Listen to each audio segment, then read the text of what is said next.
50 Cent recently hinted that his upcoming Diddy documentary may touch on long-circulating industry chatter involving Diddy, Justin Bieber, and Usher, a tease that quickly reignited online discussion. Though none of these stories have ever been confirmed, fans are now curious about what 50 might actually address in the project.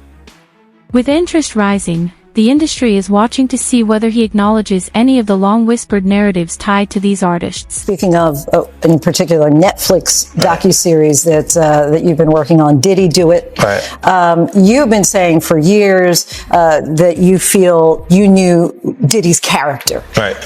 Yet you said you weren't a part of that lifestyle, you weren't going to the parties. So what makes you so absolutely sure that these kinds of allegations that we've seen against him are true? Well, I'm surprised by the allegations, as surprised as everyone else is. Like, I didn't make the allegations. I didn't tell people to say these things.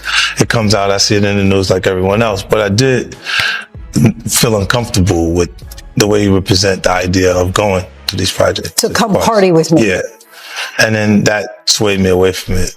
Just that alone. So you didn't realize as much stuff was coming. Like when I seen today, it was allegations of 3 men that said he drugged them, and it's a long time, to be honest with you. Like when people don't remember being violated for 20 years, it makes me feel a little hard. What are your thoughts on the allegations against Jay-Z? That was interesting. When I was saying things not knowing exactly what I was saying, but I was going with like, where's Jay at? He's mad quiet. Like while the Puffy thing was going on. But it's obvious now that his team was being made aware that he was in those allegations also. You know, so I hope it works out, because with his family, the things that go on internally is that those. A recent lawsuit containing unverified and serious claims involving Diddy and Jay-Z has stirred major turbulence in the industry, especially as the accuser says they were a minor at the time, drawing intense public and legal attention.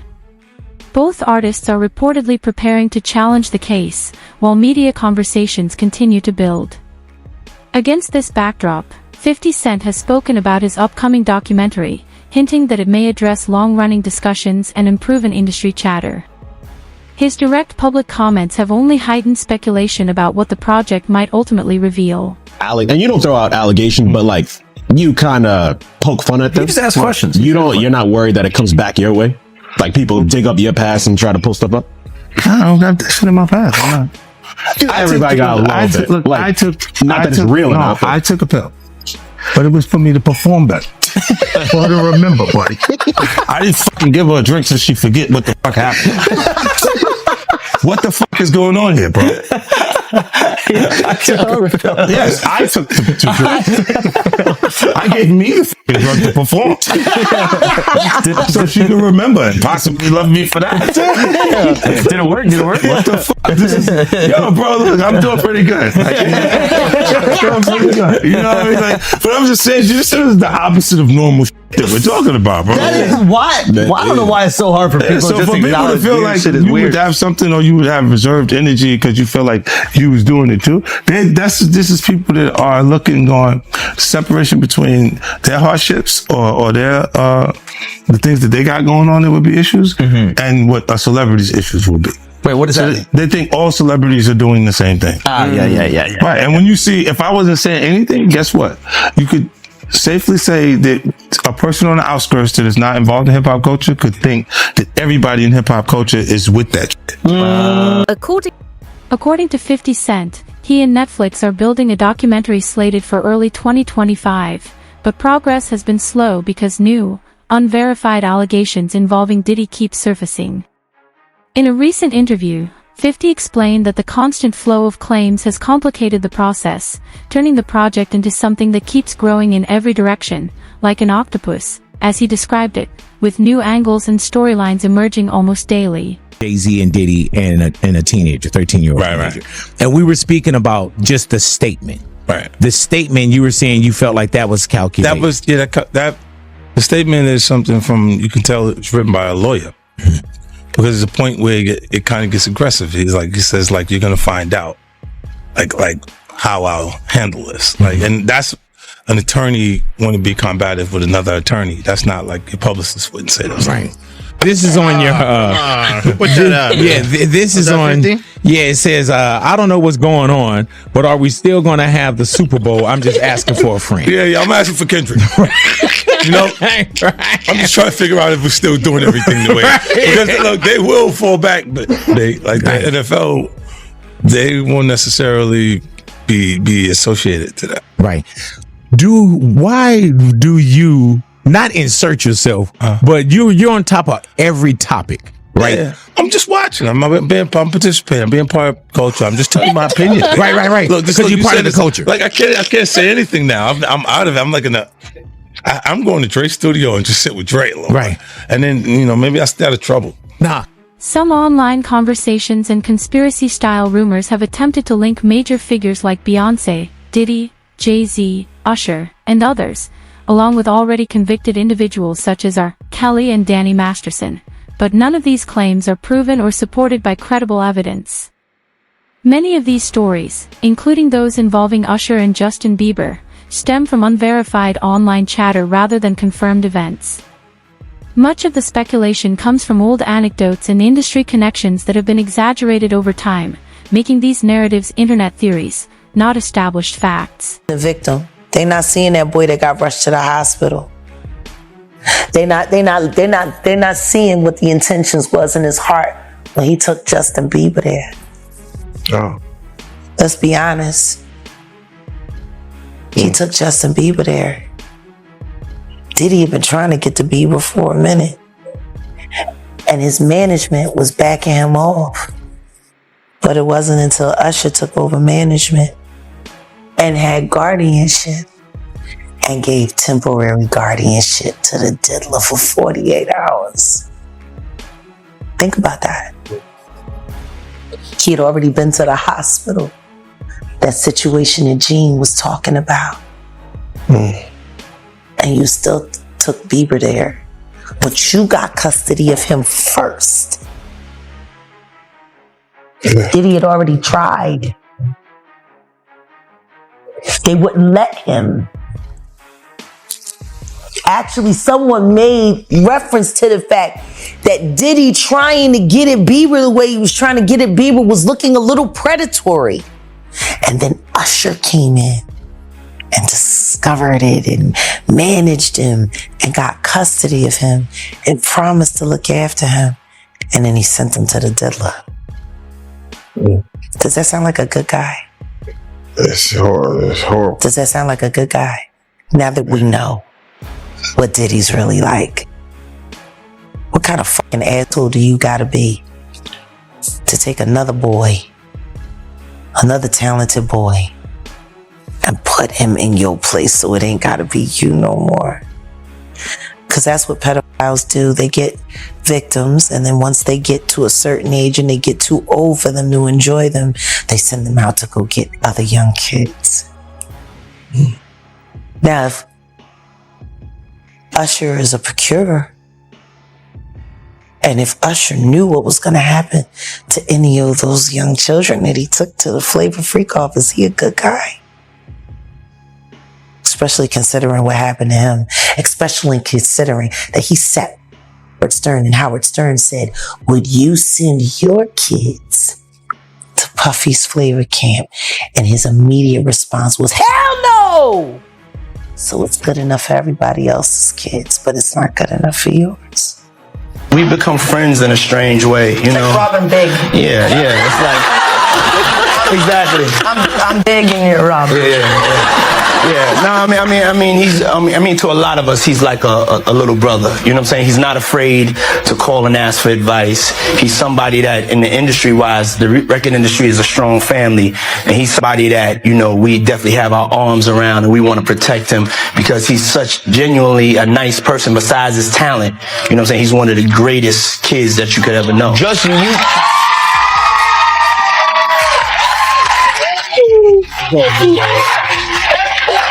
You know, Diddy bought his son a Bentley. Maybe, you know, he could buy you one also while you're out. Got me a Lamborghini. Yeah. Oh, well, that's nice. I haven't gotten it yet, though. Yeah, I know. When is that coming, that Lamborghini? We talked about this last He time. had the Lamborghini for a day or two, and he had access to the house, and he knows better than be talking about the things that he does with Big Brother Puff on national television. Apparently not. Something, everything. Usher has spoken openly about the challenges he faced as a young performer, adding to ongoing discussions about how demanding, and sometimes damaging, the entertainment industry can be for minors. Justin Bieber also recently shared how overwhelming it was to grow up in the spotlight, becoming visibly emotional as he reflected on the pressure he carried for years.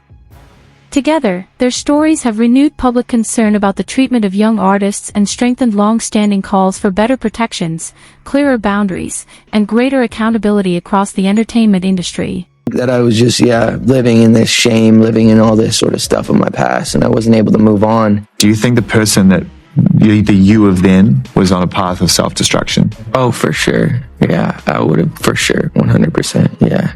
It would have been no bueno. It was bad. I don't know if I'd be alive for sure. It was dark, but I want to definitely tell my story so that if that resonates to anybody, that they can hopefully learn from it. Well, for me, you know, music comes from somewhere.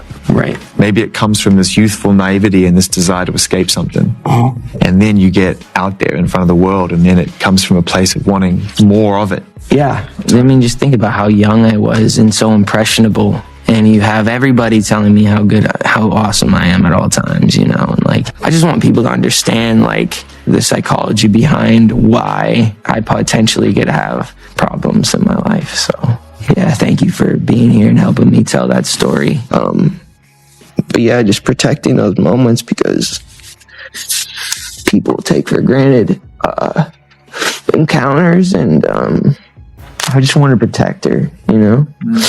I don't want her to go through anything I went through. I don't wish that upon anybody. Yeah, if she ever needs me, I'm just a call away. Do you realize how important your story is? Every time I have a conversation with someone who's been through this unique type of experience, I'm searching for some kind of truth that can help. I commend you for going there and asking the tough questions and the things that people don't want to talk about, and they don't want to go there because it's revealing, and I want people to take a look at my story, and hopefully my words can. Usher has opened up about the difficult and often overwhelming moments he faced as a young artist, adding new urgency to conversations about how exposed and unprotected minors can be in the entertainment world. More recently, Justin Bieber grew emotional while reflecting on the intense pressure, confusion, and personal struggles he dealt with while growing up under constant public attention. Their experiences together have reignited widespread concern about the treatment of young performers in Hollywood, underscoring the pressing need for stronger protections, better mentorship, and greater accountability across the industry. Around that man, Sean Puffy Combs, I don't sleep to this day. I have a problem sleeping to this day. Like, yo, man, I'm here to work, man. I ain't sang in a week. I mean, I'm 13 years old, and I'm telling him, look, you're gonna put me in the studio, man. You got Biggie Smalls in there, you got Craig Mack in there. I'm not here to party with you. I don't want to go to the clubs. Matter of fact, I'm too young to even be in here. Why you got me in clubs? We would fight, we would tussle. I moved to New York City, and I lived with Sean Puffy Combs for a year. That's the crazy thing. Now, that was L.A. Reid's idea, right? We're sending you over to something called Puffy Flavor Camp. There you go. To learn Flavor Camp? Yeah, Flavor that's Camp. what it was called. And you're going to go to Puff Daddy's. He's In the 90s. Do you understand what that's like? Puffy's place was like just filled with chicks and orgying like nonstop, right? No, not really. I Come mean, on. but hey, it was curious. I got a chance to see some things. Yeah, but you were 13. What were you I seeing? went there to see the lifestyle, right? And I saw it, and it was. But I don't know if I could indulge and understand what I was even looking at. It was pretty wild. It was, So nobody tried to, some woman didn't come along. I didn't say that. Okay. I didn't say that. What I did say is that there were very curious things taking place, and I didn't necessarily understand it. Biggie Smalls was there. Biggie Smalls was there. Lil' Kim, Craig Mack.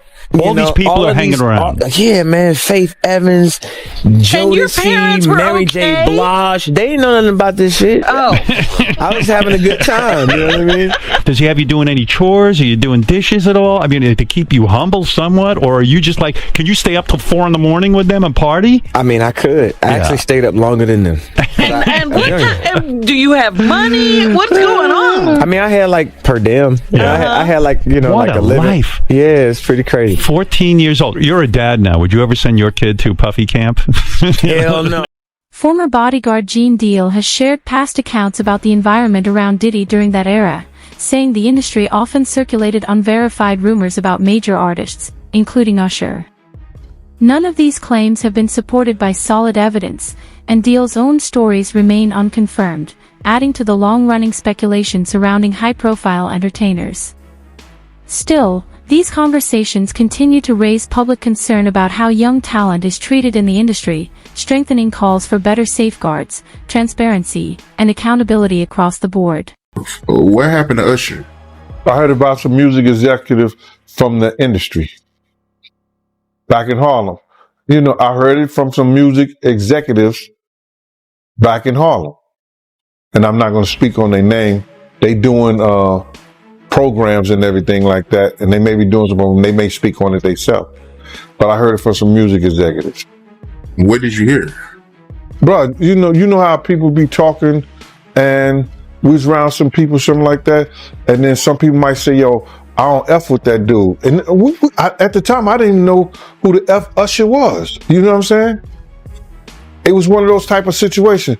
And when people say, yo, man, I don't F with them niggas. I'm getting out that industry and everything like that. Puff sent this little kid to the hospital. How he sent him to the hospital? Man, nigga was bleeding from the butt. And that's what was said. But I didn't even have a name for the kid at the time. Then you heard, and that's what happened. But how dare you say a man that groomed you, you gonna give him a pass? Bro, I know. Let me reframe you on something.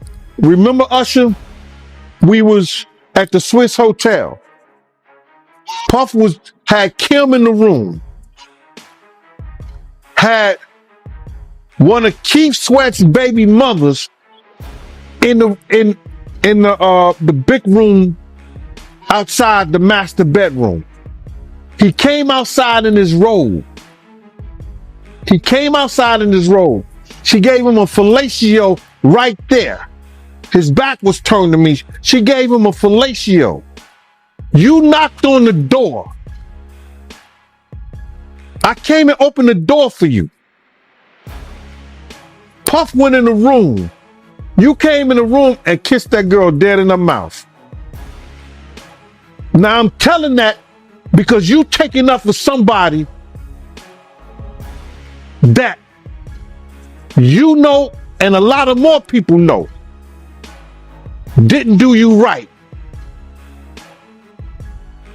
when you was at Diddy camp.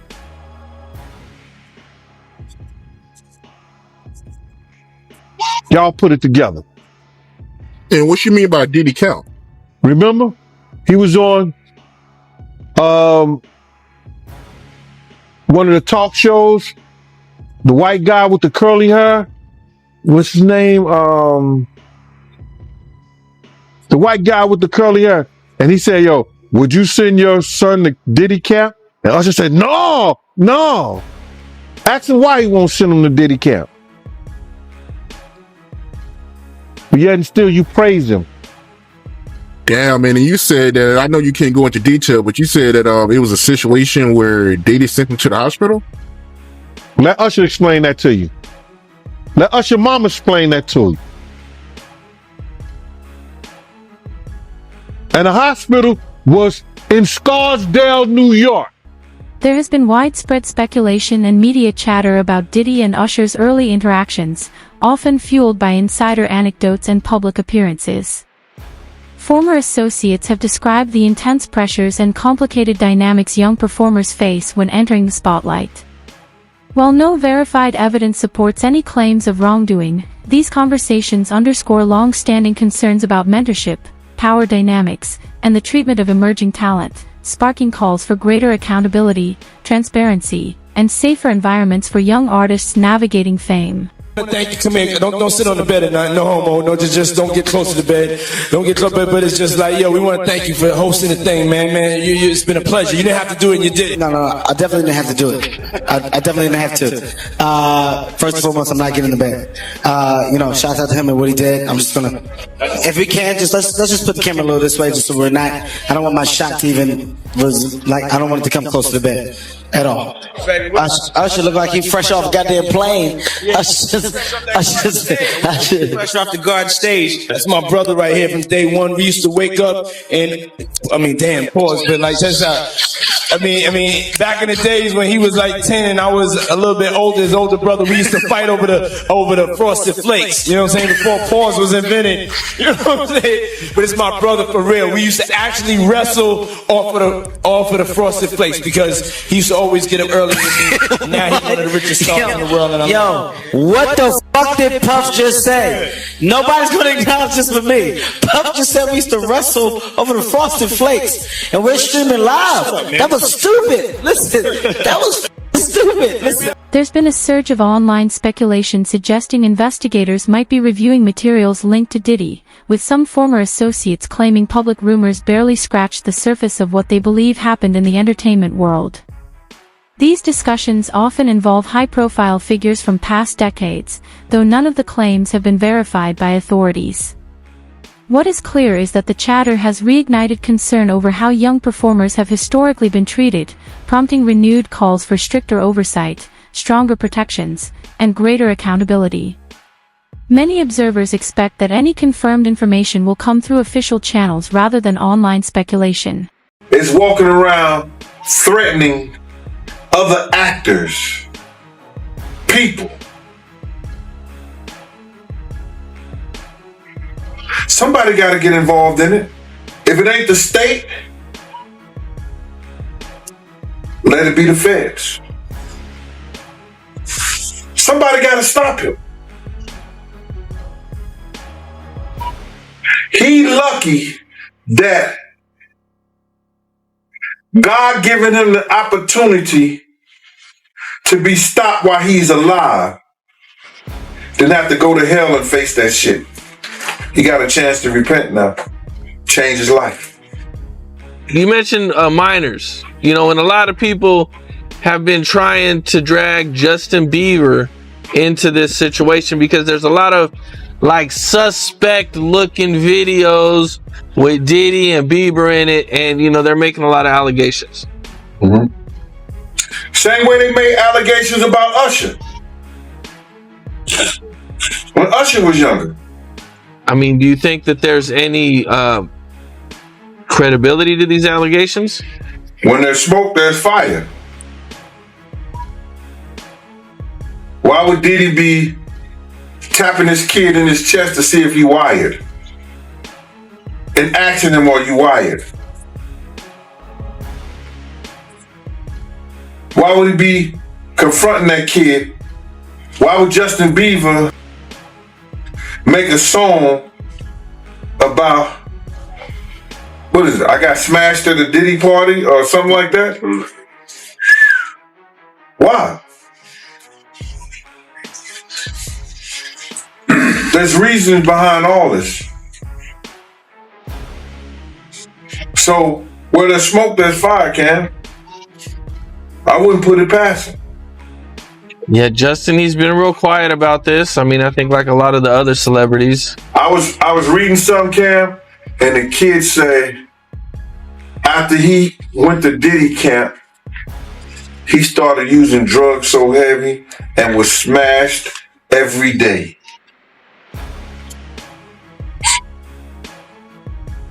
What would cause a kid who wanted to be an artist in the music business all of a sudden to start getting high and drinking and drugging, popping pills and smoking? What would cause a kid to do that? Usually trauma. Or a Diddy party. Rumors, leaked footage, and long-standing stories about major industry figures have fueled widespread online speculation, capturing the attention of fans, media, and observers. Insider accounts suggest that the world of young performers often involve high-stakes power dynamics, secrecy, and intense scrutiny, making each new revelation feel significant. While much of this chatter remains unverified, anticipation around upcoming documentaries and interviews has left the public eager to see which stories will be revealed and what truths may ultimately come to light. And those statements include descriptions of what the witness says he saw on those tapes. So I asked him about that, and he answered what he could, given the limitations imposed on him after testifying before the grand jury. Out of those 8 videos, 8 celebrities, 6 men and 2 women, how many of those 8 celebrities were close to being underage or potentially underage? 2 males. 2 males. And of those 8 celebrities, how many of them were intoxicated or under the influence of drugs? This is going to be all speculation. I just want to preface it by he wouldn't know if they were right. Sure. Appear to Let me rephrase it. Based on yes. Understand. Out of the 8 celebrities who were recorded having intimate relations with Sean Combs, how many of them appeared to be either inebriated or intoxicated or under the influence? All of them. All of them. Out of those 8, how many appear to be potentially victimized? How many might have been victimizing? I think all. To be honest, all. Were victims They victims. or were perpetrating? Victims. They were all 8 were victimized. Yeah, meaning victim. This was happening to them and they were inebriated. Right. Not knowing, I guess, how much proof it was in it, but they was doing. Over 3 dozen high-profile legal cases involving major industry figures have surfaced, sending shockwaves through the music world and putting leading companies under intense scrutiny. Should any of these cases result in serious consequences, the ripple effects could reshape the industry, affecting executives, artists, and other key players. With stakes this high, many are closely watching to see who may be held accountable and how these developments could influence the future rules and dynamics of the business. We're not going to do it in interviews. We're not going to do it, without doing our due diligence, because obviously, these types of allegations are very hurtful to people if they're not true, and very hurtful, frankly, if they are true. But if they're true, you shouldn't have been in the room and you shouldn't have been participating. So I anticipate that we're going to start filing lawsuits, and it may not be big names at first, but we have a long list of names, and you might imagine in situations like this, that when a victim tells us that this person was in the room or this person participated, we want to do as much due diligence as humanly possible before we file that case. Because in the United States, in almost every state, public filings are in fact public. And, when you name somebody in a lawsuit, the press is going to pick it up, and we're aware of that. So we're going to make sure that we dot our I's and cross our T's. And I expect that there will be some people named in these lawsuits that will raise some eyebrows. Another instance, another minor, told allegedly by Sean Combs that he would make him a star, but he needed to visit with him in private about it, away from his parents. Once they were in a private area, allegedly Mr. Combs made the victim perform oral sex upon him. Another incident, an individual 15 years old at the time, flown to New York City to attend a party, was drugged, and then taken into a private room, allegedly in the presence of Mr. Combs, where this female individual, minor, was raped, and then other individuals took turns raping her. Another individual, 26 at the time of the occurrence, was picked up allegedly by Mr. Combs and several other people in a black SUV from the airport, was given 1 drink in the SUV, and then literally woke up the next day not knowing what had happened, but with pain and damage to both her vagina and her anus, where she then went to the hospital. she was missing her underwear and her shoes. Another instance, an individual, this time not a minor, was attended a group dinner, allegedly with Sean Combs in Miami. She wasn't drinking because she was pregnant, but whatever she drank at the table, apparently, at least according to her, was laced with something. She blacked out, and she woke up in the same bed, again, allegedly, with Mr. Combs in his mansion in Miami. As new evidence and insider accounts emerge, the full scope of these high-stakes industry controversies is slowly coming into focus. Many are now questioning whether accountability will follow and just how far the potential fallout could reach. What do you think will happen next? Share your thoughts in the comments below.